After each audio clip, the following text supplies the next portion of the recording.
A little while back, I chimed in on our booze brawl between the US and the UK and who could outdrink who. And it's obviously us. While that video struggled to get past 10,000 views on TikTok, where I have 500,000 followers, it somehow blew past 3 million views on the gram, where I have like 5,500 followers. Because TikTok can never get their shit together. With all those views have come a lot of hurt feelings. We're like, yeah, it's because Americans drink piss water and the Brits drink good beer with more alcohol. Which is just not true. I looked it up, and the average ABV of beer sold in the UK is 4.5%. And in the United States, it's 5. And I looked up the top 3 beers in the UK, which is Budweiser, which is, Budweiser, and then Stella Artois, which is a Belgian beer made by Budweiser, and then San Miguel, which is a Spanish beer. How are you gonna talk shit when you don't even drink your own shit? Does the UK even make booze? What are they known for? Because like when I think booze and countries, I think about how Ireland's got Irish whiskey and Guinness, Scotland's got Scotch, Russia's got vodka, Mexico's got tequila and Mexican lagers, Germany has all of the beer, then the United States has Kentucky bourbon and Tennessee whiskey and Napa Valley wine, and Milwaukee's baseball team is called the Brewers because of all the beer they brew there. And then this one time, like 100 years ago, America's like, hey, we should make alcohol illegal, and then we did that. Did we stop drinking? No. We just started hot rodding cars so we could outrun the cops with a couple hundred gallons of 190 proof corn liquor on board.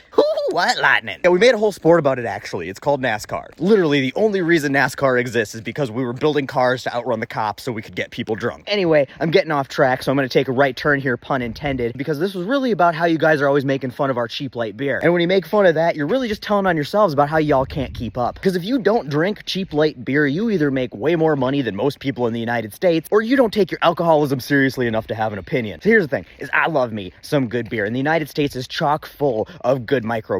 When Emily and I travel, that's what we do. We spend more of our time in breweries than probably anything else. We go to local breweries all the time. But if you're gonna keep up with us drinking and you don't want to refinance your house every weekend, you're gonna do one of two things. You're either gonna drink liquor or you're gonna drink cheap fucking beer. There ain't no way in hell anybody out here can afford the drinking habits that we have on $30 12 packs of good beer. So at a certain point, you need to start weighing your priorities. And if your priority is drinking away the existential hell of life in the United States, quantity starts to play a more important role than quality, which is why I generally drink hams. If an $18 30 rack of beer does not sound appealing to you, you are not on our drinking level, which is also why beers like Schlitz and Mad Dog exist. So if you're making fun of us drinking piss water, it either tells me you ain't drinking enough to have an opinion, or you should be buying all of us peasants around.